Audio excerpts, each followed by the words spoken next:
I think he got Director of the Year from GQ. So you guys should check that out. I haven't seen. I remember you guys talked about it a few times. It's really 90s. I haven't seen it yet, but yeah, it's like. Have you guys heard of What's Up Rockers? No. Or Kids? I have that on VHS. What's another one? Bully. Bully. Oh, it's kind of like in the vein of those type movies. Where it's like in that the like being a skater. Yeah. In growing up. 90s. And the abusive, broken home. Urban lifestyle, kind of. Yeah. Check Kids, it out. dude. That's when you guys need to do Kids. I don't know, man. I don't know if I want to touch that. It's fucking weird. Rosario Dawson. Alice want to touch that, man. I have it on VHS. I'm just letting y'all know. I got a VCR too. Getting vintage. Yeah. So check out mid-90s, and then we'll move into our weekly Rex. And now it's time for the weekly recommendations.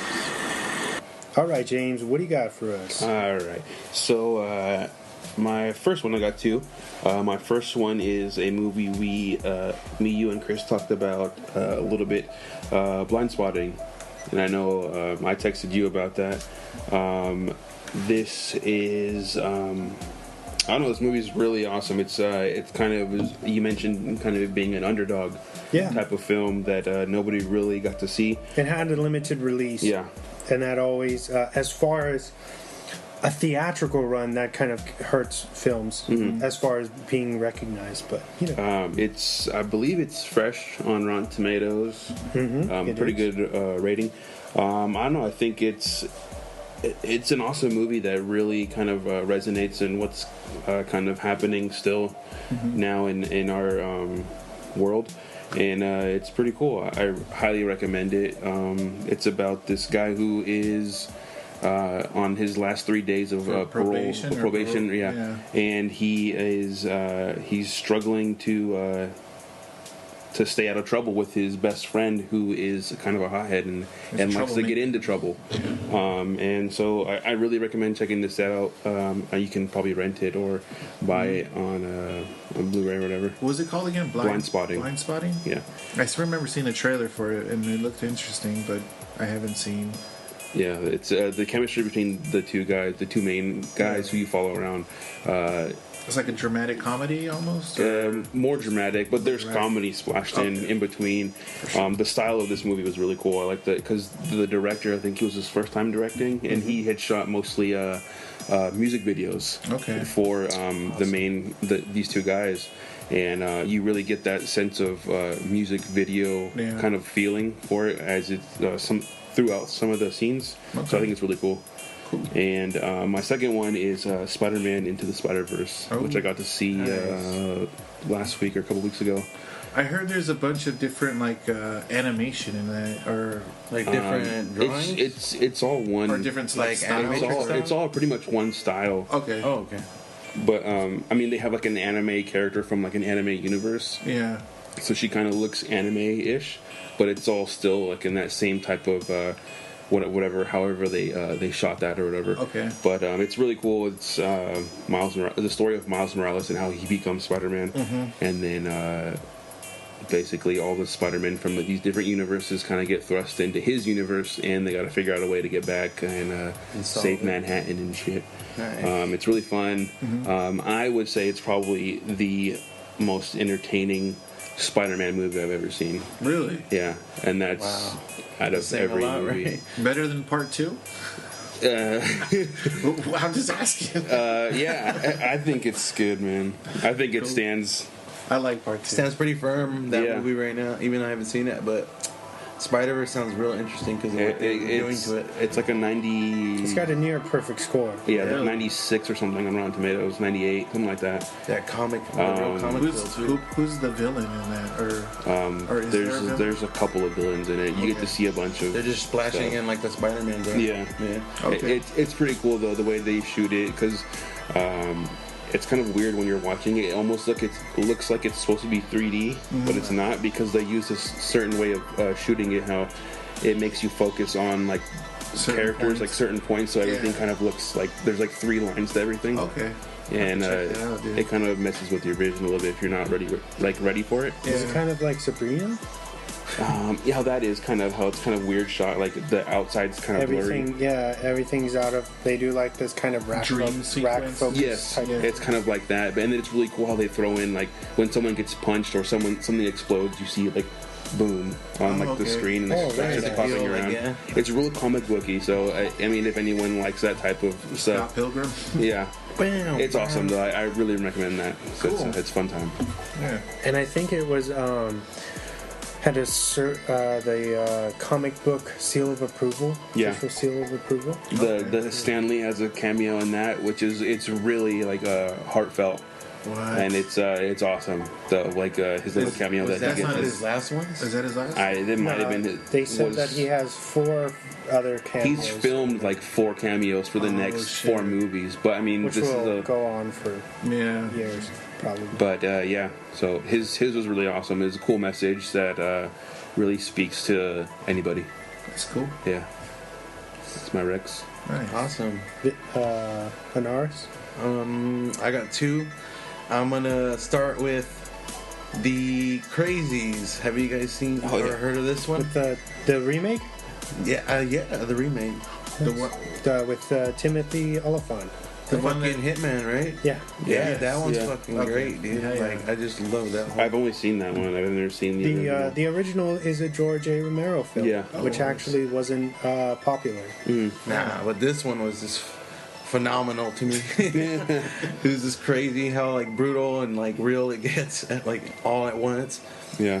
Yeah, dude, the beginning of it starts off crazy. It's just the dude at the baseball game. Yeah, and he just gets trapped in the middle of the outfield. Mm-hmm. Yeah, it's the one where that their water source gets contaminated. Like this, I don't even remember. Like a semi crashes or something. Yeah, and then you don't know what spills in there, but we know it's bad. So that's how that film goes. Yeah, the real cabin fever. Nice. What else? And I think my other one, I don't know if you guys did this one already, but it is Chronicle. Oh no. Chronicle is this one's one of my favorite ones. Michael B. Jordan one? Oh, the first found footage. Yeah. Superhero. Yeah. Chronicle, dude, where it's like Andrew. Andrew, fucking Big seen it, or you seen parts of it? Yeah, I remember that. It's a real fun film. Like, just crazy how it can go from first person to showing him and how the kids get their powers is nuts. Reminds me of like Power Rangers. There's some scenes in there that feels a little hardcore Henry-ish too. Yeah, they probably inspired that a little bit. I like the journey for the kids was insane too. Especially because it goes from being good to being bad, but for a good reason. Yeah, like how power can. It does feel like lose you. Power Rangers with the way they find it and shit. You know what I mean? Or like Animorphs. They go to like a little cave. The straight up Animorphs fucking intro and shit. Nice. I think that's where they got their inspiration from, Power Rangers. Probably that movie. I don't know. I wouldn't be surprised. Chronicle's a fun movie to watch. And if you watched it thoroughly, it's pretty nuts. And nice. I got two Recs. One of them is pretty random. 1988's Colors, directed by Dennis Hopper, starring Sean Penn, Robert Duvall, Maria Conchita Alonso, Don Cheadle, Damon Wayans, and a really fast cameo by a young Mario Lopez. It's basically so I just wanted to mention it did get an 81 on Rotten, so I guess they like it. I don't know. Colors, yeah. Colors, yeah. Gang violence during the 80s, Bloods and the Crips. Ice-T did music for the soundtrack. It's just a glimpse on crack cocaine, drugs, gang violence in the early 80s and 80s in Los Angeles, like East Los Angeles. And then second one is The Prestige by Christopher Nolan. I don't know if you guys... Fuck yeah. Yeah, you guys did that one already or no? No, but I love that movie. Hell yeah, dude. 75 on Rotten. Scarlett Johansson, Christian Bale. I'm surprised this movie wasn't too confusing for Rotten Tomatoes. Yeah, right. Yeah, so like you said, Christian Bale, Hugh Jackman, Scarlett Johansson, Michael Caine, Andy Serkis, and the late David Bowie. Andy Serkis be coming up, dude. You be doing a lot of stuff. Yeah, dude. So yeah, that's just a movie that I watch periodically, at least, I don't know, once every couple months. I know that movie like the back of my hand. Have you seen The Illusionist? No, dude, I haven't. You know what I'm talking about? It's like the one with fucking Edward Norton. Edward It's Norton, like the Jessica Biel. Yeah, it's like the They came out at opposite. the same time. Yeah, dude. I chose The Prestige over this one.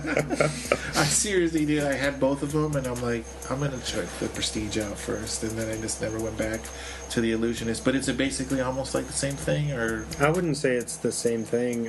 They're both based in the same era. They're about magicians, street actors, and obviously I'm not going to give you the ending, so fuck you. Yeah, I gotta watch it. I gotta watch it. So yeah, those are my two, Colors and The Prestige. Okay. Very nice. Cool. Yes. Does that just leave me then? Yes, man. All right. I have only one, Oh, but it's fucking amazing. okay. It's a brand new Netflix series called You. Oh, I just checked it out. I only watched one episode. starring Penn Badgley, Elizabeth Lale, Shay Mitchell, and Luca Padovan. You? It's got a It's cool fucking insane. 91 on Rotten. Yes, that's 91. Good, dude. Wait, is this? I think I read the thing about it. It was like this boy meets girl, Fucking stalker shit. boy falls in love with girl. Basically, it's like... Fear. Yeah. Well, actually, yeah. Or Fatal Attraction or Swim Fan. It's that premise in a series form, and you get to be in the head of somebody with kind of like mental illness, but seeing them kind of adapt to be integrated into regular society and trying to keep up both sides of their personality, you know. He gets he's a librarian, right? He's obsessed with books. And this girl comes in. That opening scene, dude. Yeah, this girl comes in to buy, to check out a book, and he meets her, and then he just becomes obsessed with her, right? Mm-hmm. And then he starts to kind of manipulate his way into her life, and he fucking hacks into her cloud and does all this crazy shit. But it's, like I said, it's over it's an entire season, and I hope they keep going. As far as I know, it's been pretty well received, as you can tell with the Rotten score. You're never... Like, Penn Badgley is from Easy A, Gossip Girl. Oh, he's in the Stepfather remake, which is actually really good. Yeah. But he's never done anything quite like this, and he fucking nailed this character. As far as, like, he is why the series is amazing. His inner monologues, it's kind of like Dexter, where you kind of get Dexter. You kind of get to pick like in the mind of his. You get to pick the brain of this person who's just not right. You know what I mean? In the head. And it's very fun. It's got a lot of black comedy, great one-liners. It's fucking charming as hell. And it's getting pretty crazy. I'm like halfway through. I binged it today, actually. I did like 5 or 6 episodes. Nice. Fucking amazing. Cool. Check it out as soon as you can. Yeah. It's called You. The opening scene is like the girl walks in, and he's like, hey there. And he's like, I see that you're wearing a loose shirt, so you don't want people to check you out. But you have all these bracelets on, so you want to be heard. He's like, oh, well, I see you. He's already, like, psychoanalyzing this person just based on what they're wearing. Like, he goes up to her in one of the bookcases, and she reaches for a book, and he says, oh, you don't have a bra on, and you want me to see. What the hell? Like, it's fucking nuts, dude. Is he saying this in his head? In his head, yeah. Oh, okay. So, like, you're hearing this as she's walking by him. Then that's cool. And there's something they keep up with. They even do it for the woman. You start hearing her, like, inner monologues later on, too, and what she's thinking. So it's kind of a cool yin-yang type scenario, and pretty weird. That's cool. A fresh experience, especially for Netflix. I'll have to check it out because, I seen it and I read it for a little bit. And me too. It totally blew my expectations out of the water. I'm glad I put it on. I need something to binge on. You. Why? Oh, you. Check it out. And then let's do some shows. Show, sure. And now, Drop the Mic presents Shows